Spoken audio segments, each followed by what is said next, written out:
नमस्कार दोस्तों, संभव क्लासेज में आपका एक बार फिर स्वागत। मैं हूं आपका दोस्त जी आर चौधरी और मेरे साथ पिछले कई दिनों से कई वीडियो आप ऐसे देख रहे हो जो उस टॉपिक के महत्वपूर्ण सवालों के हैं।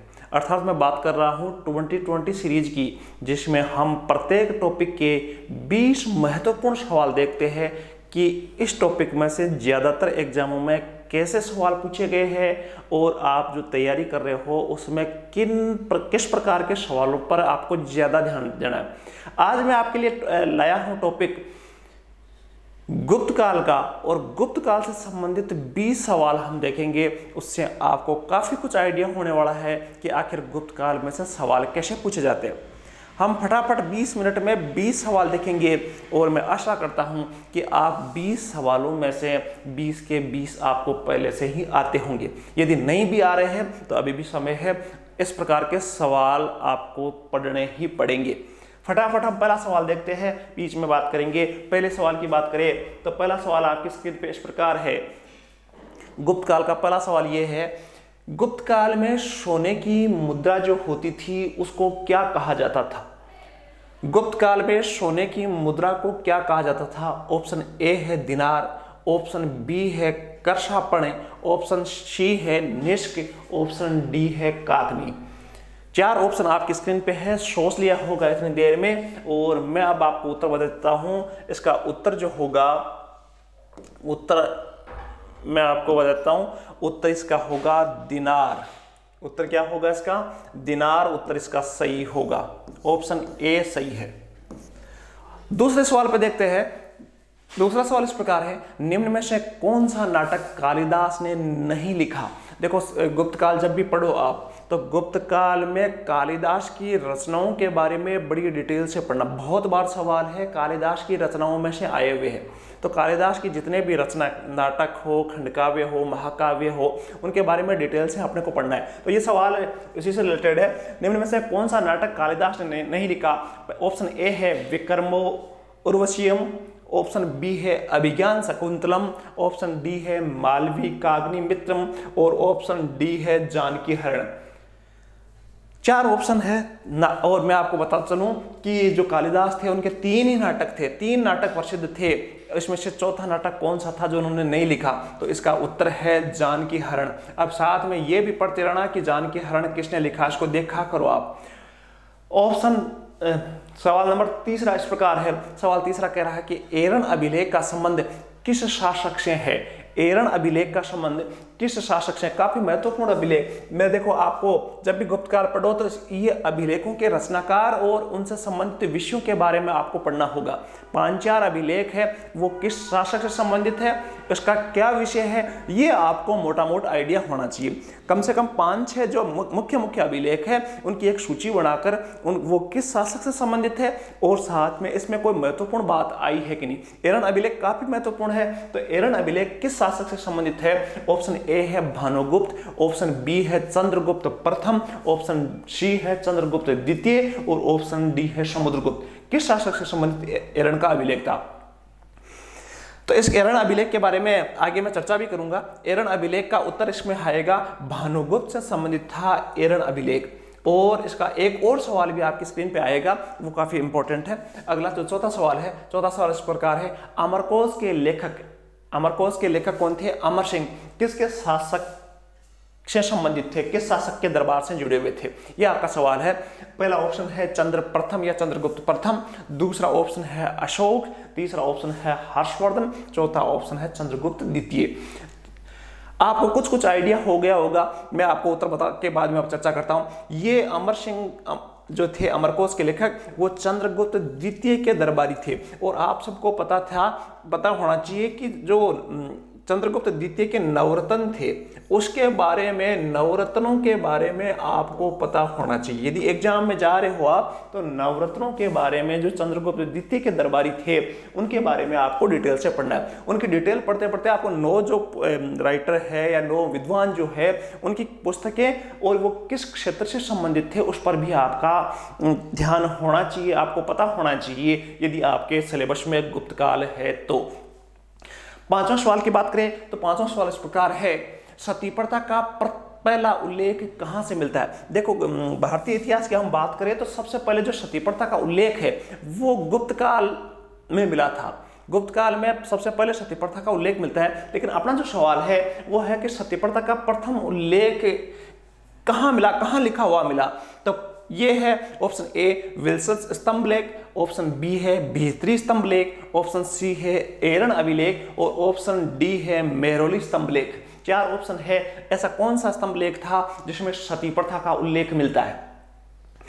तो इसका उत्तर होगा एरन अभिलेख। अभी थोड़ी एक सवाल पहले आपने चर्चा की थी कि एरन अभिलेख जो भानुगुप्त से संबंधित था, इसमें उनके एक मित्र की मृत्यु हो जाती है और उसकी पत्नी सती हो जाती है, तो ये जिक्र उसमें मिलता है एरन अभिलेख। और आप सबको पता है ये किससे संबंधित था? भानुगुप्त से संबंधित था।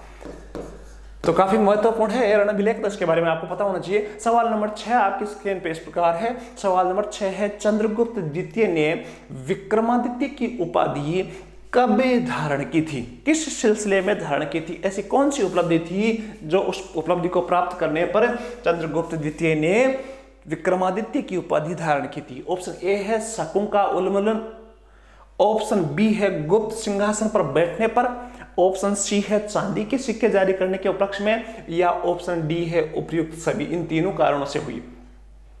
देखो, बहुत इजी सवाल है कि चंद्रगुप्त द्वितीय ने शकों का उन्मूलन किया था, रुद्र सिंह तृतीय को परास्त किया था और इसी एवज में उन्होंने विक्रमादित्य की उपाधि धारण की थी। विक्रमादित्य की उपाधि काफी शासकों ने धारण की थी, लेकिन चंद्रगुप्त को सेकंड को चंद्रगुप्त विक्रमादित्य भी कहा जाता है। और ये उपाधि कब धारण की थी? शकों के उन्मूलन, जब भारत पर शकों के आक्रमण हो रहे थे, रुद्र सिंह तृतीय को उन्होंने परास्त किया था और उसके बाद में विक्रमादित्य की उपाधि धारण उन्होंने की थी। अगला जो सवाल है, समुद्रगुप्त की सैनिक उपलब्धियों का वर्णन उसके किस अभिलेख में उपलब्ध है? समुद्रगुप्त की देखो, और मैं आपको बताता चलूं कि जो आपको जब भी गुप्त काल के बारे में आप पढ़ो तो गुप्त काल में सबसे महत्वपूर्ण जो शासक है वो समुद्रगुप्त है। और समुद्रगुप्त की जो विजय है, चाहे आठविक राज्यों की हो, दक्षिणी राज्यों की हो, उन विजयों के बारे में या उनकी जो विजय नीतियां थी, उन नीतियों के बारे में आपको डिटेल से पढ़ना होगा। कई बार आरएस में भी पूछा गया है कि निम्न में से कौन सा शासक उसकी दक्षिण विजय में शामिल नहीं था, या ऐसा कौन सा शासक था, या ऐसी कौन सी नीति थी। तो उन नीतियों का नाम आपको पता होना चाहिए और साथ साथ ही आपको उन शासकों का नाम भी पता होना चाहिए। सबसे महत्वपूर्ण शासक है समुद्रगुप्त, और समुद्रगुप्त से संबंधित ज्यादातर सवाल एग्जामों में पूछे जाते हैं गुप्त काल से संबंधित, समुद्रगुप्त या चंद्रगुप्त विक्रमादित्य। लेकिन चंद्रगुप्त विक्रमादित्य भी उतना महत्वपूर्ण नहीं है जितना है समुद्रगुप्त। बात आई है सवाल में कि समुद्रगुप्त की जो उपलब्धियां थी, सैनिक उपलब्धियां, उसका वर्णन कहां प्राप्त होता है? एरन के अभिलेख में, गया के अभिलेख में, नालंदा के, या प्रयाग के? प्रयाग का मतलब प्रयाग प्रशस्ति है। कहां इसमें अभिलेख लिख सकते हो आप? एरन अभिलेख लिख सकते हो। तो सब में जोड़ लो आप, एरन अभिलेख, गया अभिलेख, नालंदा का अभिलेख या प्रयाग प्रशस्ति। तो इसका उत्तर होगा प्रयाग प्रशस्ति। प्रयाग प्रशस्ति जो थी उसमें प्रयाग प्रशस्ति लिख सकते हो उसको, प्रयाग प्रशस्ति। और प्रयाग प्रशस्ति किससे संबंधित थी? समुद्रगुप्त से। और समुद्रगुप्त की इसमें सैनिक की जो विजय थी, सैनिक उपलब्धियां जो थी उसके बारे में इसका वर्णन मिलता है। किस अभिलेख में? प्रयाग प्रशस्ति में। राइटर कौन था याद होना चाहिए आपको। प्रयाग प्रशस्ति का जिक्र आगे हम करेंगे। 8वां सवाल इस प्रकार है, यूरोपीय भाषाओं में अनुवादित, ध्यान से समझना सवाल को, यूरोपीय भाषाओं में अनुवादित ऐसा कौन सा ग्रंथ, भारतीय ग्रंथ था जिसका सबसे पहले यूरोपीय भाषाओं में अनुवाद हुआ? काफी महत्वपूर्ण है। पहला ऑप्शन है भगवत गीता, दूसरा है अभिज्ञान शाकुंतलम, तीसरा है कुमार संभव और चौथा है कामसूत्र। 4 ऑप्शन आपकी स्क्रीन पे है। सवाल आपसे पूछा गया है कि ऐसा कौन सा ग्रंथ था जिसका सबसे पहले यूरोपीय भाषाओं में अनुवाद किया गया था? तो इसका उत्तर मैं बताता चलूं कि सबसे पहला ऐसा ग्रंथ था अभिज्ञान शाकुंतलम। अभिज्ञान शाकुंतलम जो ग्रंथ था कालिदास द्वारा रचित नाटक, उसका यूरोपीय भाषाओं में सबसे पहले अनुवाद हुआ। काफी इंपॉर्टेंट बात है। देखते हैं 9वां सवाल किस प्रकार है। 9वां सवाल, गुप्तकालीन सिक्कों का सबसे बड़ा ढेर गुप्तकालीन जो सिक्के थे वो उनका सबसे बड़ा ढेर कहाँ के उत्खनन में प्राप्त हुआ है? गुप्तकाल के जो सिक्के हैं वो कहाँ से ज़्यादा मिले हैं? ऑप्शन ए है ऑप्शन बयाना, ऑप्शन बी है देवगढ़, ऑप्शन सी है भूमरा, ऑप्शन डी है तिगवा। 4 ऑप्शन है। काफी बार सवाल आया हुआ है, काफी बार, ये बहुत महत्वपूर्ण सवाल है, राजस्थान से संबंधित ये सवाल है। राजस्थान के जीके में जितने भी सवाल आते हैं उनमें से ये काफी बार सवाल आया हुआ है और इसका उत्तर होगा बयाना। बयाना कहाँ है? भरतपुर में। भरतपुर बयाना में गुप्तकालीन सिक्कों के सबसे ज्यादा ढेर प्राप्त हुए हैं।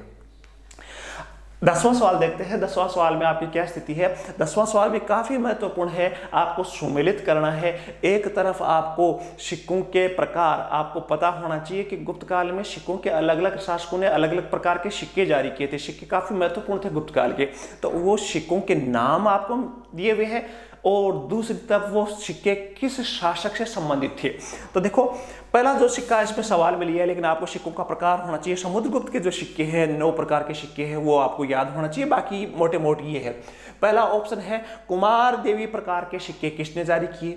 दूसरा वीणा वादक प्रकार के सिक्के किसने जारी किए? तीसरा है चक्र विक्रम प्रकार के सिक्के किसने जारी किए? और चौथा है कार्तिकेय प्रकार के सिक्के किसने जारी किए? ऑप्शन सूची 2 में है चंद्रगुप्त प्रथम, समुद्रगुप्त, चंद्रगुप्त द्वितीय और कुमारगुप्त प्रथम। तो देखो मैं आपको बता दूं कि सबको पता है कि वीणा वादक जो सिक्के थे वो थे कि समुद्रगुप्त के, ये याद रखना आप। वीणा वादक, वीणा बजाते हुए उनकी तस्वीर है सिक्कों में, तो वीणा वादक सिक्के किसके थे? समुद्रगुप्त के थे।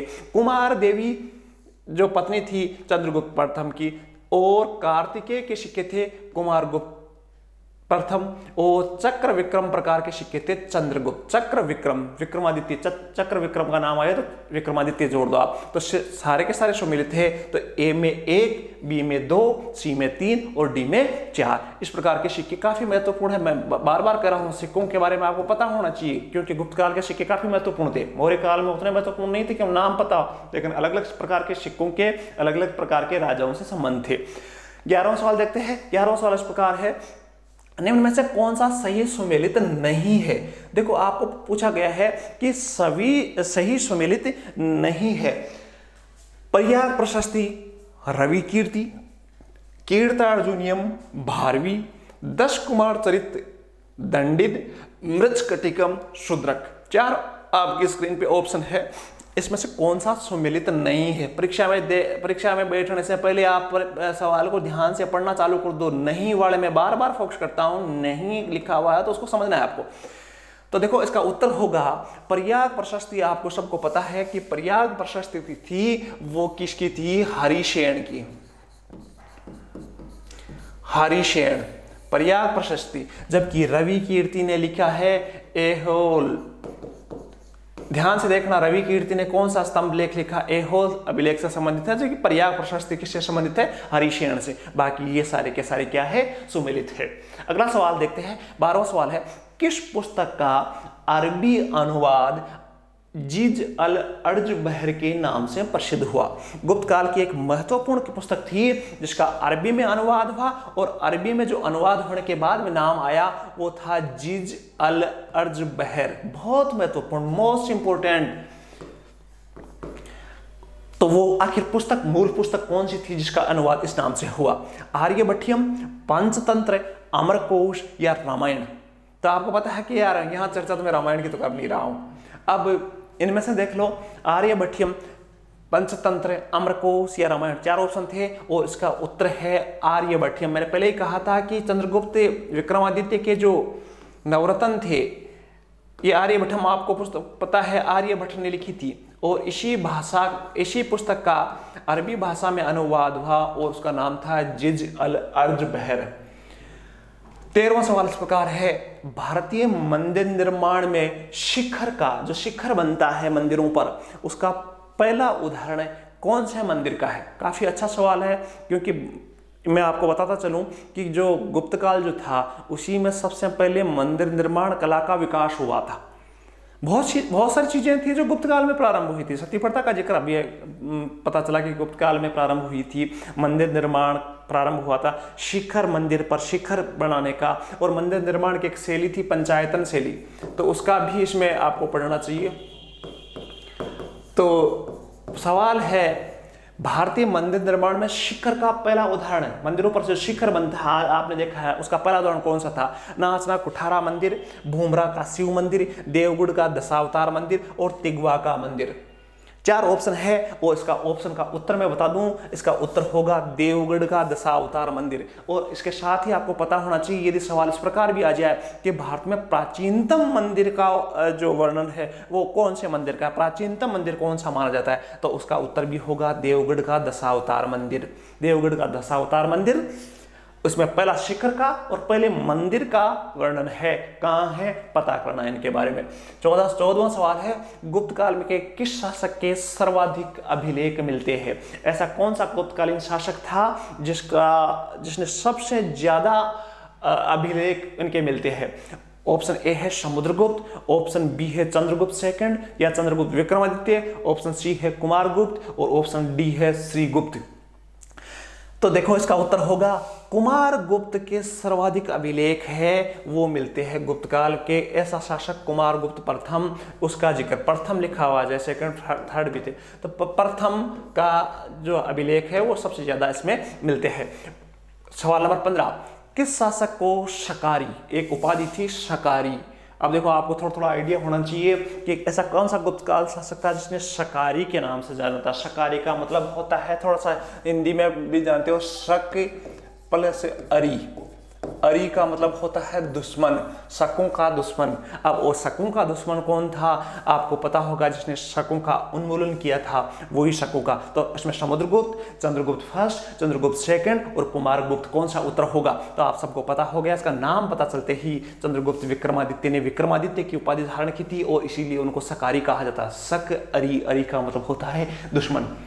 अगला सवाल है 16वां सवाल, गुप्त काल में मूर्ति कला किस शैली से प्रभावित थी? गुप्त काल की मूर्ति कला काफी महत्वपूर्ण शैली थी, तो गुप्त काल में मूर्ति कला जो शैली थी वो किस शैली से प्रभावित थी? तो गुप्त काल में मूर्ति कला शैली है वो मथुरा शैली से काफी प्रभावित थी। देखना, इसको डिटेल से पढ़ना। 17वां सवाल है, धन्वंतरी की रचना कौन सी है? मैंने अभी बार बार कह रहा हूं कि चंद्रगुप्त विक्रमादित्य या देखो जो गुप्त काल जो सारा है, गुप्त काल को स्वर्ण काल कहा जाता है। काफी महत्वपूर्ण कला का विकास हुआ, कला के क्षेत्र को में इसमें स्वर्ण काल कहा जाता है। इसमें चाहे साहित्य की बात कर लो, चाहे मूर्ति कला की बात कर लो, चाहे भवन निर्माण की बात कर लो, चाहे सिक्कों के निर्माण की बात कर लो, काफी उन्नति हुई, विज्ञान के क्षेत्र में बहुत उन्नति हुई थी, इसलिए इसको स्वर्ण काल कहा जाता है। और उन्हीं में से एक थे धन्वंतरी जो चिकित्सा के क्षेत्र से थे, और उसकी रचना कौन सी थी?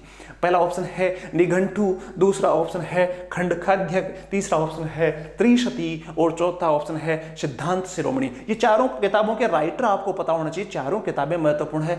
सवाल में केवल यही पूछा गया है कि इसमें धन्वंतरी ने कौन सी पुस्तक लिखी थी। मैं आपको उत्तर बताता चलूं, धन्वंतरी की पुस्तक ये थी। बाकी इन पुस्तकों के आपको पता होना चाहिए कि राइटर कौन थे।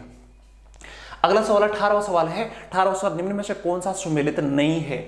पुस्तकों के नाम आए हैं और आपको राइटर बताना है। पहली पुस्तक आई है न्यायावतार, उसके लेखक क्या सिद्धसेन थे, देवी चंद्र गुप्तम, विशाखदत्त, रावणवध, वत्सबट्टी, चंद्र व्याकरण, भारवी। चार ऑप्शन आपके हैं, इसमें से कौन सा सुमेलित नहीं है? ऑप्शन है कौन सा सुमेलित नहीं है। देखो आप स्क्रीन पे देखो, ध्यान से सोचो, वीडियो को पॉज करो, रोक के आप पूरा ध्यान लगा के सवाल को करने की कोशिश करो। इतनी देर में सोच लिया होगा, इसका उत्तर होगा चंद्र व्याकरण। आप सबको पता है कि चंद्र व्याकरण है, आपको पता होना चाहिए चंद्र व्याकरण किसने लिखी थी? चंद्रगोमिनी ने। और भारवी की रचना कौन सी थी? कीर्तार्जुनियम, बहुत मोस्ट है कीर्तार्जुनियम, ये आपको पुस्तक पता होनी चाहिए। तो चंद्र व्याकरण चंद्रगोमिनी ने लिखी थी। 19वां सवाल देखते हैं, गुप्त वंश का अंतिम शासक कौन था? गुप्त वंश का अंतिम शासक कौन था?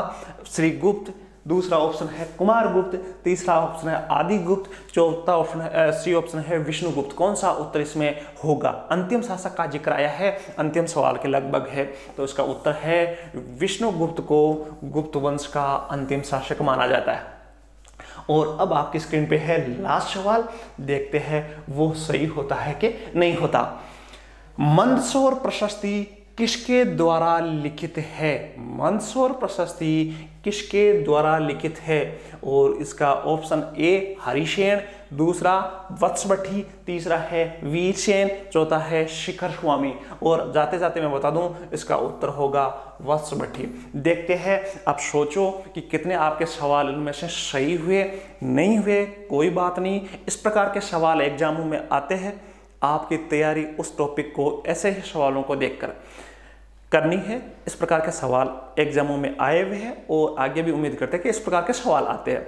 तो आशा है आपके लिए ये वीडियो उपयोगी रहा होगा। यदि वीडियो अच्छा लगा तो कमेंट करके मुझे बताओ कि आपको वीडियो कैसा लगा, और साथ ही अपने दोस्तों को शेयर करके सवालों पर चर्चा जरूर करना। और किसी भी प्रकार अपने को एग्जाम में चूकना नहीं है कि इस प्रकार के सवाल आए और फिर भी हमारे गलत हो।